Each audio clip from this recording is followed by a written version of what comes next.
우리가 이 인생을 살아가면서 선택의 순간에 어, 이 일거양득을 거둘 수도 있고요. 그리고 소탐대실할 수 있습니다. 양자택일의 문제에서 내가 하나님의 뜻을 살펴서 잘 선택하는 것이 너무나도 중요하겠죠. 어, 요즘 우리 교회에서 한 집사님께서 재판에서 승소를 하셨는데요. 그 패소하신 분이 문중의 땅을 자신의 땅으로 어, 자신의 땅으로 소유하려고 했던 겁니다. 이 문중에서 땅을 관리할 때 회의록이 있고요. 그 회의록에 의해서 뭐 구매, 관리 이런 것들이 다 절차가 기록되어 있거든요. 근데 편의상 그 장손이 명의를 가지고 있었거든요. 그리고 자손을 1세대, 2세대 정도 내려가면서 이것이 그 집안에서 자기 재산으로 만들기 위해서 그 회의록이 있다는 것을 무시하고 자기의 것으로 만든 겁니다. 그리고 땅값 그 땅값에 대한 상속세가 한 2, 30억 정도 되는데요. 그것을 물납을 해버리고 즉 한 100억에서 70억 정도 되는 땅을 자신의 땅으로 소유를 해버린 거죠. 그러니까 완전 범죄가 되고 또 서류도 없다고 생각하고 그럼 자기 땅이라고 생각하고 갈 수도 있었을 것입니다. 그런데 우리 집사님 한 분께서 회의록을 가지고 계셨거든요. 그러면 법정에서는요, 그 정당한 이 법적 문서의 효력을 지니고 있기 때문에 그 결과는요 볼 필요도 없습니다. 그래서 결국 이 집사님이 승소를 냈고 그분이 패소를 했습니다. 그러면 땅을 그대로 내어 주어야 하고요. 땅만 내어 놓는 것으로 끝나지 않죠. 그 국가에 그 상속세를 2, 30억 정도 납부했는데 그것도 반환할 의무가 따라오게 되고요. 100억을 얻으려고 하다가 100억 전체를 돌려줘야 되고 30억 땅값까지 30억 그 상속세까지도요 물어내야 하는 이 처지가 된 거죠. 국가에서 그 30억 돌려주지 않거든요.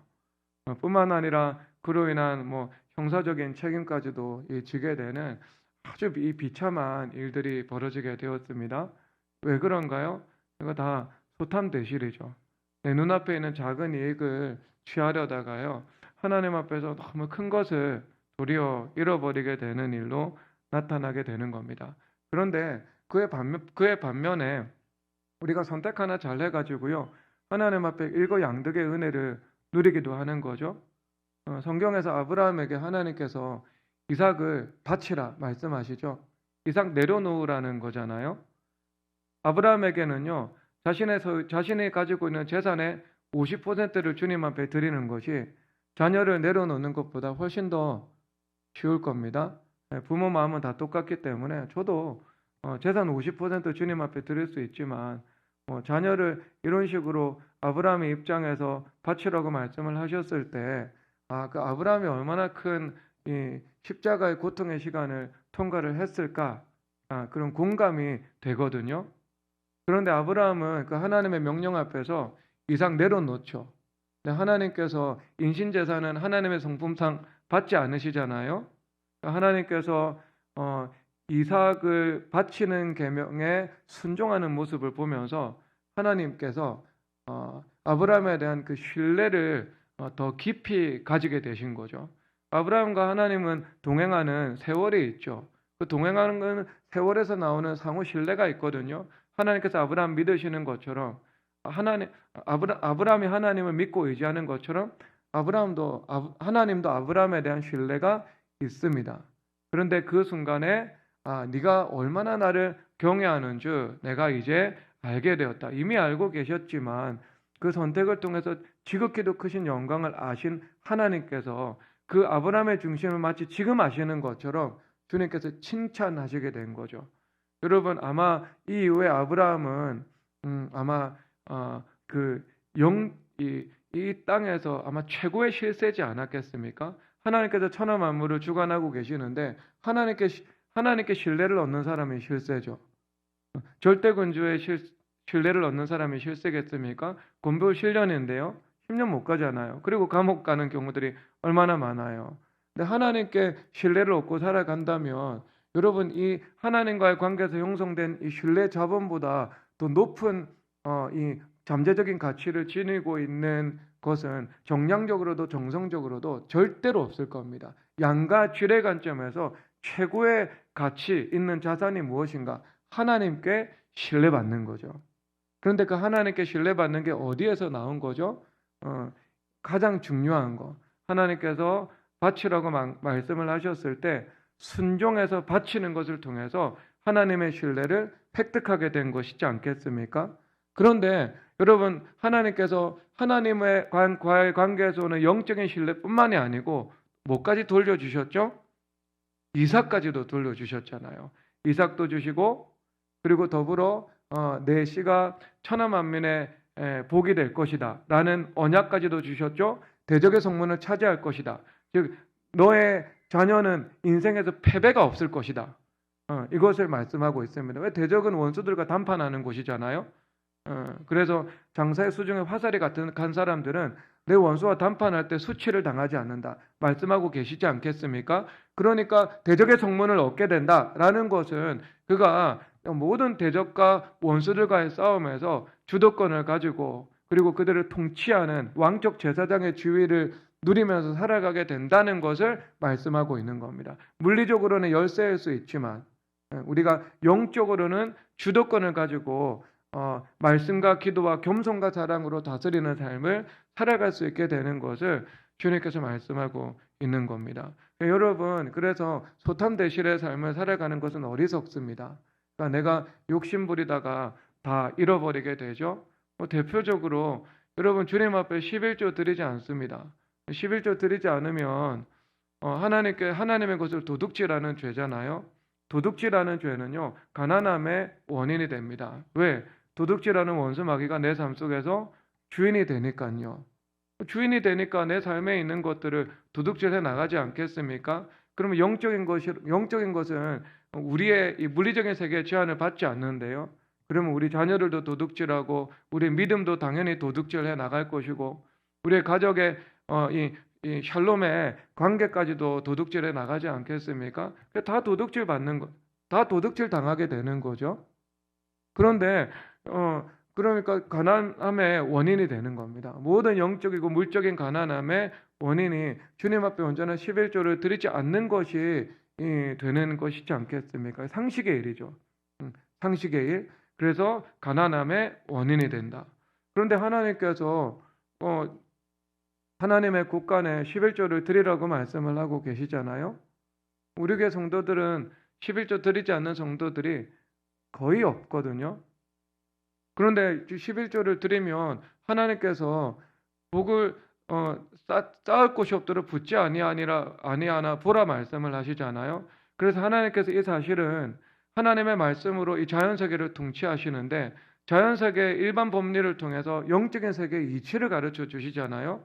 사람은 무엇이든지 심은 대로 거둔다. 그러면 11조라는 것이 주님 앞에 심게 될 때 여러분 씨와 열매는 그 물량적인 다르잖아요. 양이 다르잖아요.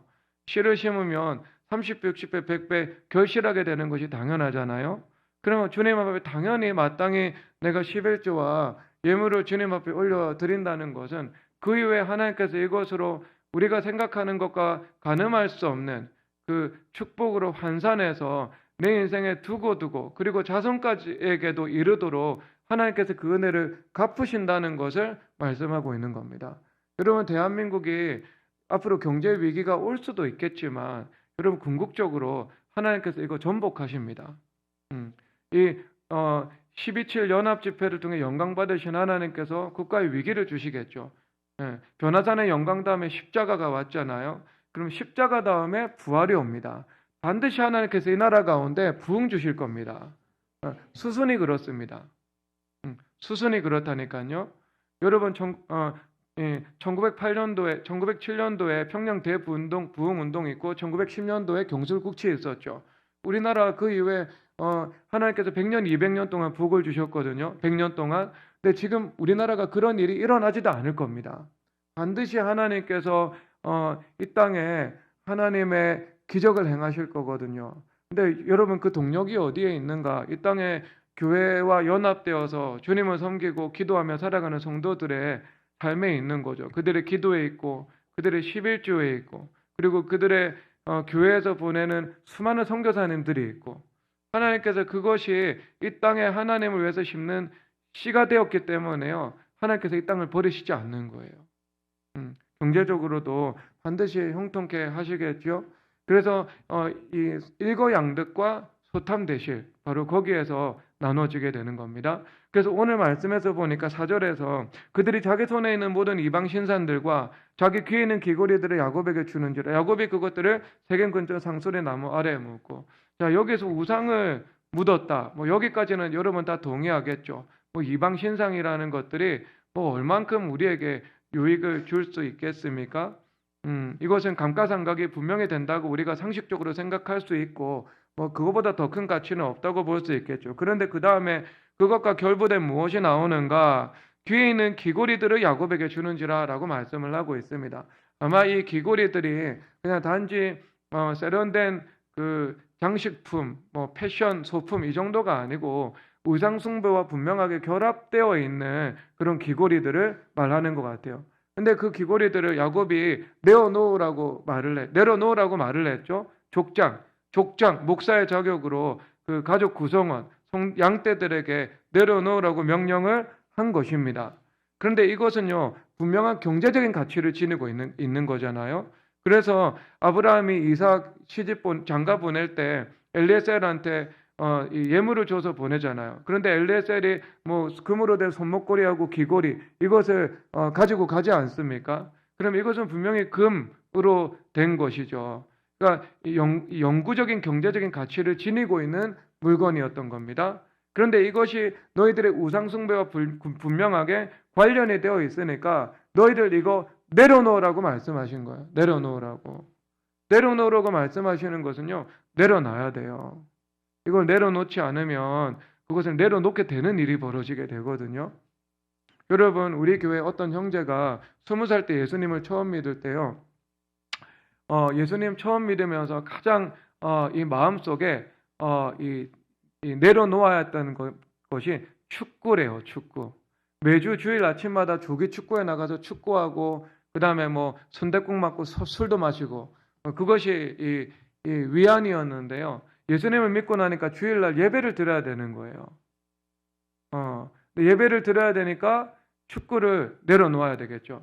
여러분, 저희 집에서 전도하려고 하고 있는 집이 있는데요. 그 집은 주말마다 그 기도를 하고 있는데 스키를 타러 가시더라고요. 겨울철이 되면. 야, 나중에 교회 왔을 때 나중에 예수님이냐 스키냐.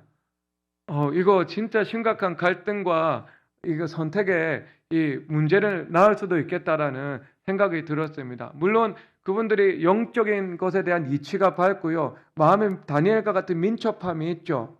그러면은요, 이것을 순식간에 내려놓을 거예요. 왜? 로마의 그 백부장 하나님 앞에 섬길 때 군인의 충성이 예수님을 향한 충성으로 그대로 연결이 되어서 마치 모든 것을 내려놓을 것처럼 주님 앞에 엎드리지 않습니까? 그러면 여러분, 뭐 그렇게 될 수도 있죠. 영적인 기민함과 마음의 민첩함을 가지고 있는 사람은 우리 교회 성도들처럼 교회가 제일 중요하구나, 예수님 섬기는 것보다 우선순위가 되는 것은 아무것도 없구나, 주님 말씀하시면 따라야 되는구나, 이것이 너무나도 내가 쉽고 가볍게 될 수 있는 그런 좋은 마음밭을 가지고 있어가지고요, 순식간에 내려놓을 수도 있겠죠. 그런데 만약에 뭐 그 분이든 아니면 그 형제든 주님 앞에 마땅히 내려놔야 될 것을 하나님 철저한 신보적인 관점에서 하나님을 따르기 위해서 포기해야 될 것을 포기하지 않죠. 내려놓아야 할 이삭을 내려놓지 않고 내가 주님 앞에 이 마땅히 묻어야 되는 그 귀고리들을 묻지 않죠. 그럼 어떻게 하게 되겠습니까? 그러면은요, 하나님께서 그것을 내려놓게 하시겠죠. 무슨 순으로? 하나님께서 사랑하시는 순으로. 하나님 사랑하시는 순으로. 여러분, 하나님께서 우리를 시기하기까지 사모하신다라고 말씀하고 있잖아요. 그러니까 하나님께 사랑을 받으면 사랑을 받는 수준만큼 하나님 앞에 그릇된 행동을 했을 때 그 리액션이 빠릅니다. 왜 그 성경에 나올까 안 나올까? 성경에 나오잖아요. 로마서 1장에서 하나님께서 육이라고 말을 하잖아요. 택함 받지 못한 사람들, 예정 밖에 있는 사람들은 유기의 사람이잖아. 내버려 두신다고. 그들이 무슨 죄를 짓든, 그들이 뭐 돈을 많이 벌든 하나님께서 일일이 다 간섭하지 않고 심판하지 않으신다. 그래서 어거스틴이 그런 말을 했거든요. 하나님께서 이 현세에서 모든 심판 다 하지 않는 것은 내세의 심판을 남겨두기 위해서다고 말씀을 하셨거든요. 현세에서 모든 상을 다 주지 않는 것도 내세의 상이 있기 때문이라고. 그러니까 내세에도 상도 있고 현세 상도 있고 현세 심판도 있고 내세에도 심판도 있습니다. 그런데 이것이 정확하게 균형 잡혀서 이루어지는 것은 아니다는 거죠. 그렇죠. 그러니까 우리가 이 땅에서 선을 행하고 하나님 앞에 상급을 받을 때 물질적인 풍성함의 상급을 받을 수 있죠. 그런데 굳이 그것이 삼성의 이건희 회장이나 이재용 회장이 받는 것과 같은 물질적인 축복은 아니겠죠. 그것이 우리 영혼에 대부분 도움이 되지 않을 테니까. 하지만 충분히 누군가를 섬기고 사명 감당할 수 있도록 주님께서 은혜를 우리 가운데 넘치도록 부어주시겠죠. 하지만 다 받지 못한 사명, 상급은요, 천국 가서 이건희 회장 재산이 세 발의 피로 느껴질 정도의 엄청난 상급을 천국에서 우리 가운데 도리어 허락해 주시지 않겠습니까? 그러니까 상급의 그림자와 실체, 심판의 그림자와 실체. 하나님께서 그림자도 엄청난 것이지만 하나님께서 주시는 것은 그런데 하나님께서 천국에서도 그것을 주님께서 정확하게 우리에게 은혜를 베풀어 주신다. 심판하신다. 그러면 여러분 육이라는 게 있다는 건요. 개념에는. 그럼 이 땅에서 자기 마음대로 살고 죄를 마구마구 짓고 살아가고 인본주의적으로 사업하고 살아가도요. 당장 뭔가 안 나타나요.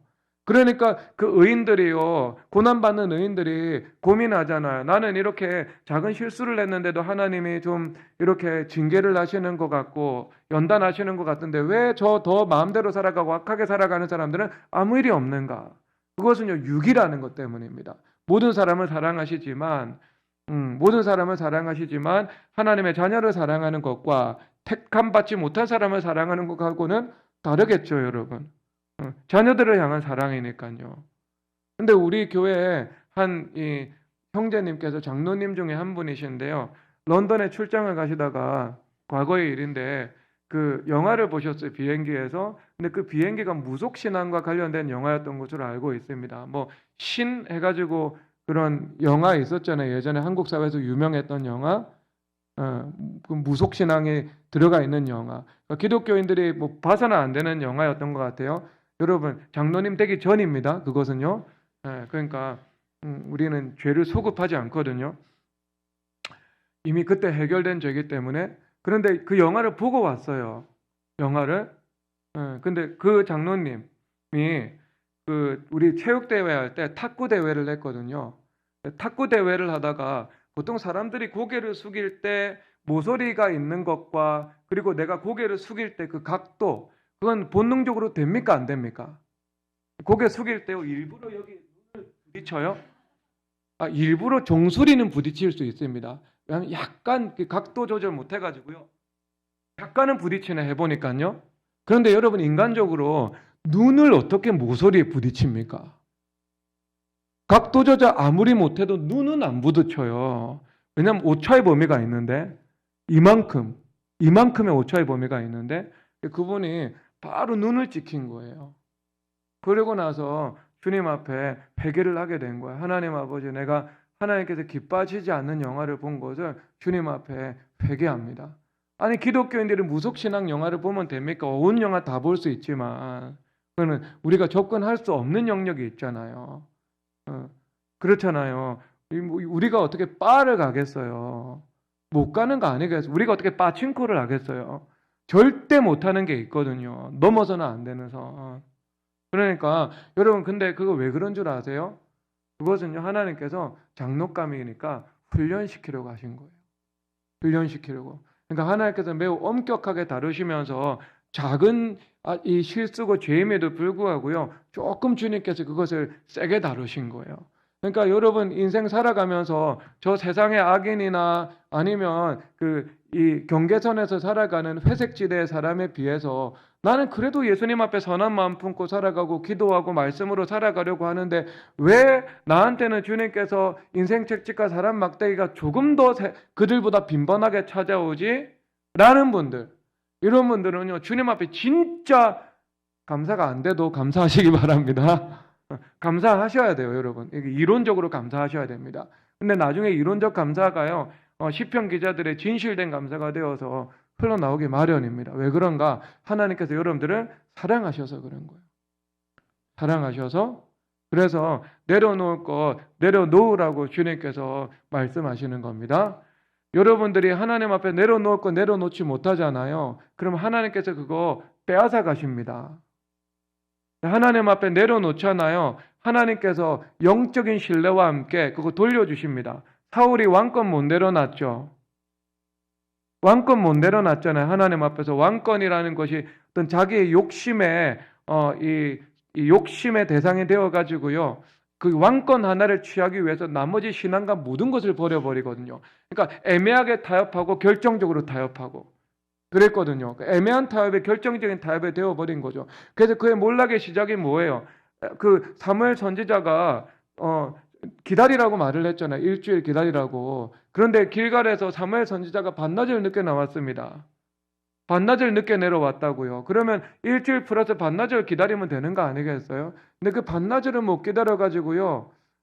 그것이 본인의 왕권의 상실에 이 신호탄이 된 거예요. 근데 여러분 그때만 해도 기회가 있었어. 애매하잖아요, 여러분. 애매하잖아요. 그런데 그 다음에 명백하게 실수를 한 게 아말렉의 모든 것들을 진멸하라고 했거든요. 그런데 아말렉의 모든 것을 진멸하지 않고요. 귀한 것을 다 남기잖아요. 그리고 나서 명목은 얼마나 아름답습니까? 하나님 앞에 제사 드린다고. 그렇죠. 주일날 영업장 문 열어요. 명목 얼마나 아름답습니까? 돈 많이 벌어서 주님 앞에 헌금 드려서 교회 세우겠습니다. 누가 주일날 영업해서 그 돈으로 11조 드리라고 했습니까? 누가요? 누가? 성경에 그렇게 나와요? 성경에 주일 영업해가지고 돈 많이 벌어서 11조 드리면 주님 영광 받으신다고 해요? 그러면 안 나오잖아요. 그러니까 그거하고 똑같은 거예요. 굉장히 겉보기에는 그게 매력적인 답으로 보이지만 매력적인 오답에 불과한 겁니다. 오답은 오답인 거예요. 오답. 그러니까 여러분 제사 드리기 위해서 귀한 거 남겼다고 그러잖아요. 근데 하나님께서 이거 원하시겠냐고. 하나님 원하시는 거 순종 아니냐고. 그리 말씀하시잖아요. 그 결정적인 원인이 되었죠. 근데 왜 그가 남겼을까요? 제사 드리기 위해서요? 아닙니다. 제사 드리기 위한 것은요. 외교적인 수사예요. 다테마에입니다. 그 사람의 혼내는 뭐였어요? 그 사람의 혼내는요. 백성들에게 인기 얻으려고 했던 거예요. 백성들에게 그 귀한 전리품을 획득하게 만들어서 나를 통해서 저 사람들이 돈을 벌었다. 경제적인 이득을 취하였다라고 하면서 왕권 강화의 수단으로 삼으려고 했던 겁니다. 그러니까 안 되는 거죠. 그러니까 결국 여러분 아무리 미명을 갖다 붙여도요. 하나님의 뜻이 아니다. 하나님의 뜻이 아니다. 그러면 아닌 겁니다. 그렇죠? 근데 여러분 다윗은요. 왕권 내려놓잖아요. 예루살렘 떠나잖아요. 그래서 하나님께서 다시 내 회개를 받으시고 돌아오게 하신다면, 그래서 여러분 내려놓는다는 것의 대표적인 게 뭡니까? 법궤 그대로 돌려보내잖아요. 법궤 가지고 애복 가지고 제사장들이 오는데 아니다. 하나님께서 나를 긍휼히 여기시면 다시 돌아올 것이라고 하면서 예루살렘에 있는 법궤 다시 실로를 떠나는 것처럼 떠나게 허락하지 않잖아요. 여러분 이것이 얼마나 위대한 믿음의 결단입니까? 그런데 결국 다윗이 주님 앞에 다 얻었죠. 마땅히 내려놓을 것을 내려놓으면은요 하나님께서 우리에게 주실 것을 모두 허락하게 되시는 겁니다. 그러니까 여러분 이것이 소탐대실과 일거양득인 거 그렇죠. 딸이 남자친구한테 주지 않고 아버지한테 주면 아버지가 그거 돌려받아 가지고 자기 하겠어요? 남자친구 주고 싶어 하지? 아버지가 어떤 존재인데요?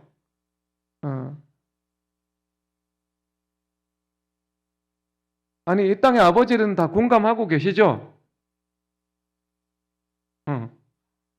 그러니까요. 주님이 어떤 분이신데 우리 하나님이 얼마나 자비롭고 은혜로우시고 우리에게 복 주시기를 원하시는 분이신데요. 우리가 하나님 위해서 무언가를 내려놓을 수 있다면 하나님께서 그것을 통해서 기뻐하시고 우리를 신뢰하실 뿐만 아니라 우리가 내려놓으려고 했던 그것까지도 다시 주님께서 우리에게 돌려주시지 않으시겠냐고요. 육신의 아버지가 자녀에게도 좋은 것을 줄 줄 알거든. 예. 하물며 그 아버지를 창조하신 영의 아버지께서 우리에게 이 육신의 아버지보다 더 좋은 것을 주시지 않으시겠어요? 여러분, 그것이 주님 앞에 내려놓음의 길인 거죠. 그래서 우리가 무엇을 해야 되는가? 그것과 함께 1절 다 함께 읽겠습니다. 시작. 하나님이 야곱에게 이르시되 일어나 베델로 올라가서 거기 거주하며 내가 내 형 에서의 낯을 피하여 도망가던 때 내게 나타났던 하나님께 거기서 제단을 쌓아라 하신지라. 아멘. 베델로 올라가라고 말씀하시네요. 베델로 올라가라. 여러분, 이 문제잖아요. 지금 이 야곱의 족속은 소수민족입니다. 그리고 현재 그 가나안의 토착 세력으로부터 뜨내기라고 인정받는 사람이죠. 그런데 주변에 수많은 토착 세력들이 네트워킹을 형성해가지고요, 이 세력이 되어 있습니다. 그러면 악취가 나게 했다. 그러면 이것이 순식간에 소문이 전파될 텐데요. 야곱은 지금 죽음의 위기 아닙니까? 야곱은 죽음의 위기고요, 언약 파기의 위기입니다. 이 두 가지 위기가 함께 온 거예요. 물리적인 생존의 위기와 영적인 언약의 파기의 위기가 함께 찾아온 거라고요, 이 인생에. 여러분, 이것이 진짜 한계 상황 아닙니까? 너희는 가만히 있어 하나님 됨을 알지어다. 할 수 있는 게 없는 거예요, 지금은. 여러분이 가나안 땅에서 동으로 가겠어요? 서로 가겠어요? 남으로 가겠어요? 북으로 가겠어요? 도피처가 없습니다. 팔레스타인 지역에서는요. 다시 애굽으로 갈까요? 바다나람으로 다시 돌아갈까요? 안 되잖아요. 라반하고 협정했잖아요. 라반하고 협정해가지고요, 서로 넘어가지 않기로 경계선 설정을 했는데요. 다시 국경 침범하면 언약 파기잖아요, 또. 애굽으로 갈 수도 없는 거고, 선조들처럼. 그러니까 여러분, 이 위기 속에서 베델로 올라가라고 하는 거 주님께서 말씀하시네요. 그러면 베델이라는 것은요, 지정학적인 도피처는 절대로 아니겠죠. 베델 그 주변에도요, 야곱의 족속을 적대하는 세력들이 분명히 있었겠죠. 이것은 무엇입니까? 베델은요, 벳엘, 하나님의 집이죠. 하나님의 집으로 올라가라는 겁니다. 교회로 가라는 거예요, 교회로. 교회로. 인생에 답 없는 위기 상황 속에서 너희들이 어떻게 할 것인가? 교회로 가라! 말씀하고 있는 겁니다. 교회에 말씀에 답이 있는 거예요. 예수님 길이요 진리요 생명 되신다. 길이라는 것은 우리의 방법을 제시한다는 거죠. 그렇죠. 그리고 생명이라는 것은요, 하나님께서 전능하신 하나님께서 우리의 능력이 되어 주신다는 거잖아요. 주님의 말씀을 이루어 주시는 거. 그리고 원수들로부터 우리에게 실질적으로 방패되어 주셔서 보호해 주시는 것. 이게 모든 생명의 일이잖아요. 생명으로 열매 맺게 하시는 거예요. 진리로 따라가는 사람들에게. 생명이라며. 길이라는 것은 하나님께서 우리에게 어떻게 이 문제를 풀어나가야 하는지에 대한 길을 주님께서 가르쳐 주신다는 것 아니겠습니까? 그게 머리 대신 그리스도의 말씀으로부터, 강단의 말씀으로부터 나오고요. 여러분들이 주님 앞에 말씀과 기도로 주님 품 안에 나아갈 때 주님 품 안에서 하나님의 지혜로, 하나님의 평강으로 여러분들의 인생을 인도해 주시는 거지 않겠습니까? 여러분, 저기 우리 이동수 목사님 계시잖아요. 목사님께서 건축을 2번 하셨거든요. 근데 2번 다 어떻게 하셨냐 하면은, 한 번은요, 이 원하는 땅입니다. 그 땅을 성도들하고요, 여리고성 돌기 기도를 하셨대요. 그 기도를. 그래서 그 땅 주님께서 주셨대요. 다음에 건물이 또 하나 있었는데요. 그 건물주가 사기를 원하지 않았다고 하시더라고요.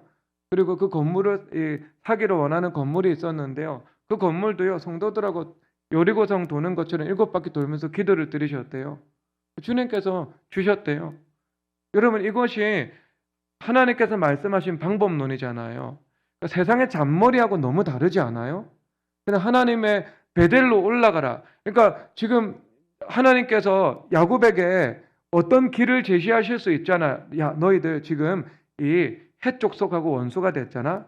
그러면 너희들 헷 족속 말고 저기 이제 블레셋 족속이 해양 세력인데 다시 육상에 이 땅에 거점을 삼고 진입을 하고 있거든. 너희들 그들에게 외교관을 보내. 그리고 그들과 동맹을 맺어서 그들을 레버리지 삼아 이 위기를 극복하도록 해. 주님께서 이렇게 말씀을 해주실 수도 있는 것이지 않겠습니까? 아, 지금은 위험하니까 너희들 애굽을 도피처로 삼아서 잠깐만 거기 갔다가 나와. 잠잠해질 때까지만 기다려 라고 말씀하실 수 있는데요. 그렇게 하지 않으시고요. 주님, 가나안 땅 한복판에 있는 가나안 한복판에서 한복판으로, 세겜에서 베델로 올라가 가지고 단지 지리적 위치 이동만 하고요, 유사한 환경을 가진 장소에서 하나님께 예배하는 곳으로 문제 풀어나가라고 하시는 거잖아요.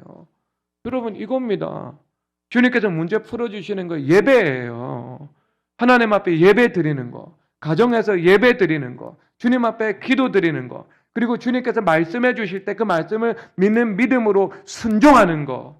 여기서 여러분 문제 해결에 답안이 다 나오게 되는 겁니다. 나오게 되는 거. 여러분, 제가 교회 개척했을 때요, 그 김영일 간사하고 9월 1일 개척했는데 8월 15일 날에 뜨거운 여름날에 장소 보러 다녔거든요. 돈 하나도 없었습니다. 제가 진짜 돈 하나도 없이 갔습니다. 제가 금요일 날에는 송년음악회 때는요, 제가 짠해 보이지 않으려고요, 돈도 있었고 카드도 있었고 뭐 지불할 수 있었지만 하지 않았다라고 말을 했지만, 돈이 있으면 왜 그렇게 하겠습니까? 솔직히 돈이 있으면 왜 점심 안 먹고 베이글 먹고 커피 마시고 때우고 하루 종일 보내냐고요. 돈이 없으니까 그런 거지. 송년음악회 분위기를 위해서 제가 저를 불쌍하게 여길까봐 조금 제가 윤색을 했습니다. 죄송합니다. 근데 그 돈이 없이 8월 15일 날 장소를 보러 돌아다녔어요. 그리고 성도는요, 뭐 10명도 안 됐어. 그때만 해도요. 이 광화문 이 지역에 여기 다 돌아다녔어요. 그때도 역시. 부동산은 3개 가고요. 김영애 간사가 지치는지 3개 가고 나서 그만 가자 그러더라고요.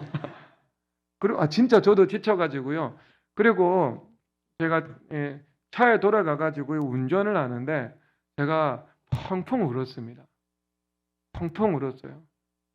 예배드릴 장소는 없죠. 그리고 돈은 없죠. 그러니까 누가 장소를 준다고 하지도 않죠. 근데 믿음은요, 어떤 건물주가 뭐 보증금 3천만 원짜리 20평짜리 장소라도 있다고 해주면, 그리고 나서 기도를 드리면 3천만 원 어디서 나올 줄 알았어요. 그런데 뭐 그때는 아무것도 없었어요, 일단. 그리고 박지훈 간사한테 갔더라고요, 김영애 간사가. 그러니까 박지훈 간사가 자기 집에서 예배를 드리재요. 자기 집에서. 근데 그 집에 방 하나가 몇 평이었냐 하면은 우리 지금 앞에 있는 강대상의 한 3분의 1 정도 됩니다. 앞에 강대상의 3분의 1, 한 4, 5평 정도 되는 거기를 이제 내어 놓았어요.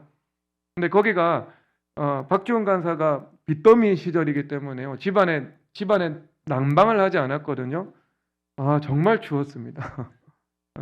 냉골에서 그 우풍 심한 주택 냉골에서 새벽 기도 끝나고요, 막 이 9시만 기다려. 9시만. 왜? 9시 되면은요, 너무 추우니까 스타벅스를 가는 거예요. 명동 스타벅스. 지하철을 타고. 그럼 명동 스타벅스에 가가지고요, 언제까지 있어야 되냐? 한 4시까지 있는 거예요.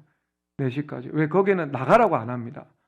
커피 한 잔 시켜놓고 4시간, 5시간 있을 수 있어요. 근데 허리는 진짜 아파요. 이제 그렇게 시간을 이제 보내다가 나중에는요, 갤러리를 빌렸잖아요. 광화문역 8번 출구 갤러리. 근데 거기는요, 한 200평 정도, 여기 이 공간 정도 되는 공간이에요. 그런데 거기는요, 또 냉난방이 안 돼요. 그래서 그 난방 안 되는 데서 뭐 영하 뭐 2, 3도 밖으로 떨어지면 그래도 실내 온도가 뭐 1도, 영하 1도 이 정도 되지 않겠어요? 거기서 한 2, 30명 성도들하고 예배 드리는데요. 저 빼고 다 얼더라고요. 저는 설교하니까 괜찮은데 우리 성도들은 입술이 다 파래요.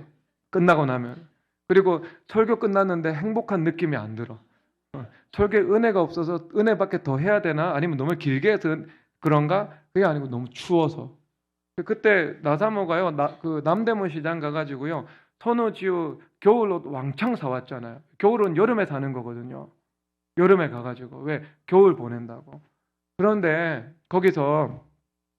그래도 거기서 제가 몇 년이 있을 생각이었는데요, 갤러리 대표가 갑자기 불러가지고요, 나가라고 하는 거예요. 그러니까 졸지에 그때 성도 30명인데 성도 30명이었고 은행 계좌 350만 원이 있었습니다. 그때. 350만 원 가지고 어디를 가요? 성도 30명 가지고. 길바닥에 나앉은 거예요. 그래서 그 강화문역 8번 출구 앞에 보면 그 변호사 빌딩이 있거든요. 근데 그 변호사 빌딩 그 실내 주차장에 제가 앉아가지고요. 그때도 제가 두 번째 대성통곡이었습니다. 펑펑 울었어요. 기가 막힌 거예요. 30명 데리고 어디 갑니까? 350만 원 데리고 350만 원 가지고. 지금의 성도 30명이면 믿음이 좋아가지고요. 재정적으로 아무 문제 안 됐을 거예요. 근데 그때는 저도 믿음이 작고 우리 성도들도 믿음이 작았거든요. 그러니까 답이 안 보이는 거예요. 답이. 펑 주님 앞에 울었네요. 울었습니다. 그 집에 가가지고요. 신앙에는 여러분 그 과정 가운데 뭐부터 합니까? 신앙에는 일단 뭐부터 해요? 기본적으로 원망부터 합니까? 감사부터 합니까? 일단 감사부터는 해야 돼요. 일단. 그래서 피아노방 가가지고요. 찬양하라 내용이나 주께 감사하세요. 그는 선하시며 인자하시며 영원하님으로다. 눈물 펑펑 쏟으면서 주님 앞에 찬양했네요. 그런데요. 이상하게 마음이 평강한 거예요. 마음이. 그리고 나서 그 다음에요. 어떤 이 집사님께서 그 5천만 원 헌금을 하시겠다고 하면서 장소를 좀 구해보라고 하시더라고요. 그래서 그 5천만 원으로 태평타운 장소 얻었고요. 그리고 그 장소 인테리어는요. 연우하고 저하고 둘이서 다 했습니다. 설계 다 했어요. 연우하고 저하고 둘이서 다 한 거예요.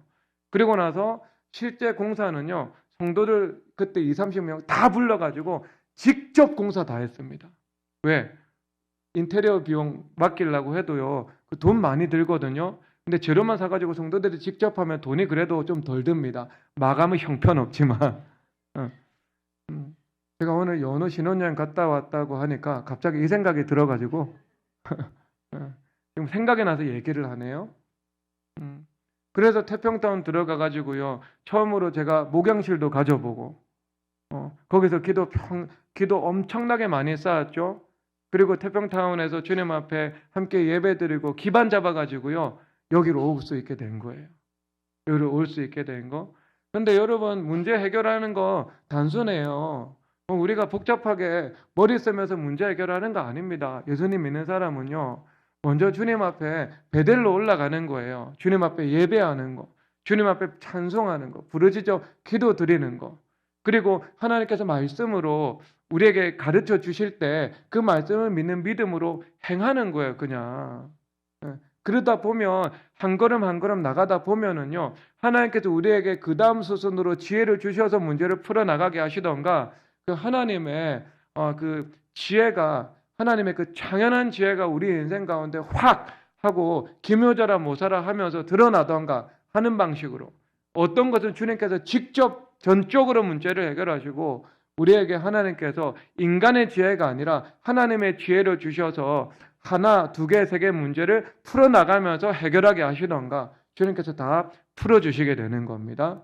그래서 여러분 인생 문제는 어떻게 풀어간다고요? 베델로 올라가라. 교회로, 예배로, 찬양으로, 기도로 그리고 하나님께서 말씀해 주실 때 그 말씀을 믿는 믿음으로 순종하는 것으로 우리가 그 문제를 풀어나갈 수 있게 되는 것입니다. 그래서 여러분 이거 하나 붙잡으시면 되는 거예요. 이게 기독교의 에센스, 본질입니다. 하나님의 크신 은혜가 임하기를 주님의 이름으로 축복합니다. 이 시간 우리 찬양하도록 하겠습니다. 이 찬양은요 다 함께 일어나서 왕이 나셨다 찬양하실까요? 이 찬양 너무 좋네요. 크리스마스 찬양인데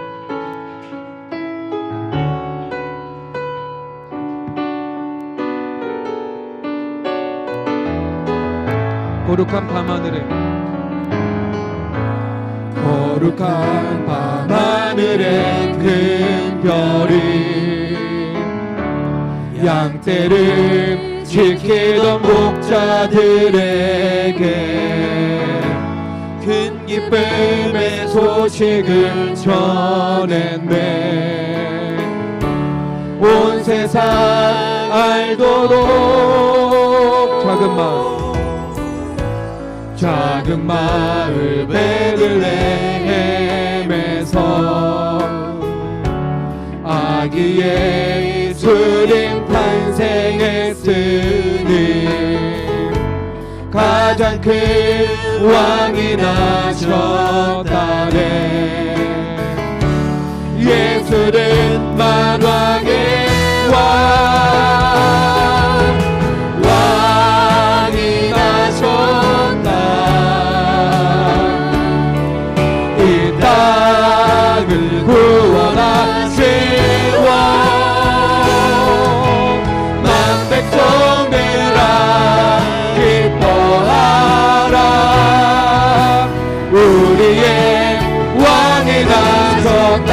그의 강한 능력의 손길이, 그의 강한 능력의 손길이 병든 자 가난한 자들에게 구원의 소망을 주시네. 그분은 평강의 왕, 온 세상 통치할 메시아. 주께서 온 우주 다스리시니, 주께서 온 우주 다스리니 그 나라 영원하리라. 왕께 경배하세. 왕이 나셨다. 왕이 나셨다. 이 땅을 구원하신 왕, 만 백성들아 기뻐하라. 우리의 왕이다. 왕이 나셨다. 왕이 나셨다. 이 땅을 구원하신 왕, 만 백성들아 기뻐하라. 우리의 왕이다. 왕이 나셨다. 왕이 나셨다. 이 땅을 구원하신 왕, 만 백성들아 기뻐하라. 우리의 왕이 나셨다. 왕이 나셨다. 이 땅을 구원하신 왕, 만 백성들아 기뻐하라. 우리의 마지막 왕이 나셨다. 왕이 나셨다. 이 땅을 구원하신 왕, 만 백성들아